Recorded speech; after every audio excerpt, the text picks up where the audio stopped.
I think the only way to explain episode 11 of Dandadan is conflicting. I spent most of this episode confused on my feelings of Gigi, of just utter disbelief of this energy. On one hand, I was happy of the fact that he didn't really give me impression that he had a sexual bone in his body. Did he flirt a little? Sure, but he felt more 4-year-old energy than anything. But given that I don't like kids to begin with, and this dude is just a bundle of 4-year-old energy, I was like Okarun just being like, what in the God's name is going on? And then they introduced a running mannequin that apparently stole, potentially anyway, our golden ball. Insert classical music as the gang is sprinting down the highway. And we end up in a love story between a disposed doll because she's past her expiration date. So I imagine he fell in love with the old school doll who got thrown away to be replaced by him. And Okarun's taking that to heart about how he can, confess his love to her. This is the dumbest episode that you could possibly do. And it was wonderful. It was conflicting as hell. I don't know what my feelings of Gigi are gonna be. People tell me I'm gonna absolutely love him. And I mean, I haven't actually hated any character in this show, really. I mean, but the big difference between a character like Ira, though, because Ira had a very negative first impression as well. Different first impression. She was just a capital biatch. But I never assumed she would be a main character, like someone who would remain relevant. Gigi is obvious that's what they're trying to do, even without people telling me, because he's moving in. So it's a little more of like, oh, this isn't just some annoying person I can push aside. This is going to be someone who's going to stick around. Am I going to like his character? Based on the track record of Dandadan, probably. The anxiety and stress, Dandadan, do your worst.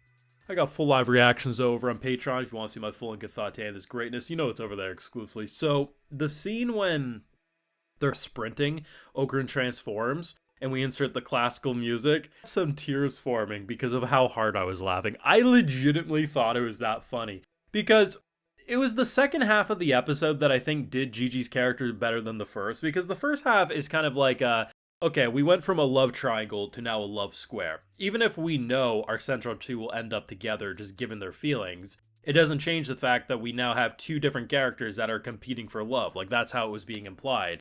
And the second half just made it feel like there's more of a room for his meme energy. Maybe that's the best way to put it. He's got some memester energy to him. Because he's just, like, his initial pushing her away, because he doesn't know that she can do some crazy magic hand bullshit, but also just trying to keep her safe, right? And then his reaction to Okarun, when he's like smashing him on the head. He's like, I'll protect you. And I'm like, oh, this goofy bastard. And it's the fact that when he realizes that, oh wait, it's him, he's like, huh, that's kind of interesting. Some of his lines did actually impress me because I'm just like, he's so simple-minded, but you can tell he's got like a good heart. It's just like there's no filter there, and he has like 4-year-old energy. Like I don't know, like that's the only way I can describe him. His initial brilliant idea for an impression is to do these random ass poses and extreme things. The girls basically need a mop bucket because they're just wooed by him, and all the guys hate him because competition. The thing I have to ask is that what about that personality at face value kept him attractive? Because here's the thing, it's no different than a Karen. You could have the hottest girl known to man, if she got a Karen personality, she no longer hot. And to me, I think the same equivalence is that there's a certain level of weirdness that you just lose that hotness, but apparently not in this school. Which I guess, given if you're going to be dealing with aliens and ghosts, that's probably a good thing. But in general, it was just, like, this show is very good at the school side of things.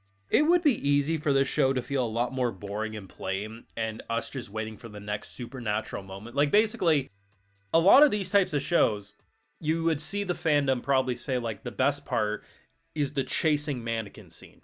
And probably that is the best part. But the best thing about Dandadan is that the stuff before that was still madly entertaining. And I think for a lot of these kind of supernatural shows, they don't really get the slice of life side down that well.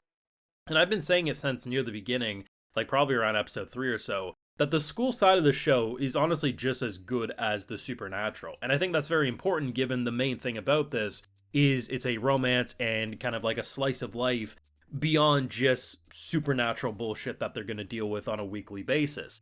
And I really enjoy how they introduced Gigi to the school. Even if he annoyed me or frustrated me, I was actually like, hey, it's a new addition that's going to probably give me a migraine, but hell, let's do this. If you're going to be ripping off people's nuts and turning them into golden balls, why not have a migraine in the form of Gigi? And I'm sure there's going to be moments where he'll be like, because I mean, like I said, look at Ira.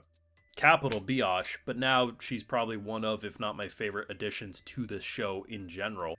My big question is if my boy gets his golden ball back, that is his golden ball, what does he do? Like, does he reach his full potential because he's got the 3 parts back together?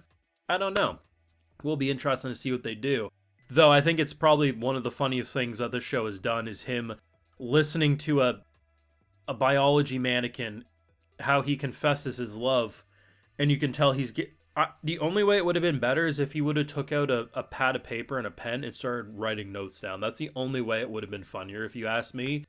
But Jesus, what a good episode. It was frustrating at times. It was conflicting at times. It was funny at times. It was slightly romantic at times. It just had a little bit of everything. If you're gonna go as weird as Dandadan is, if you're not giving the viewer a slight migraine at times, are you really doing it correctly? Probably not.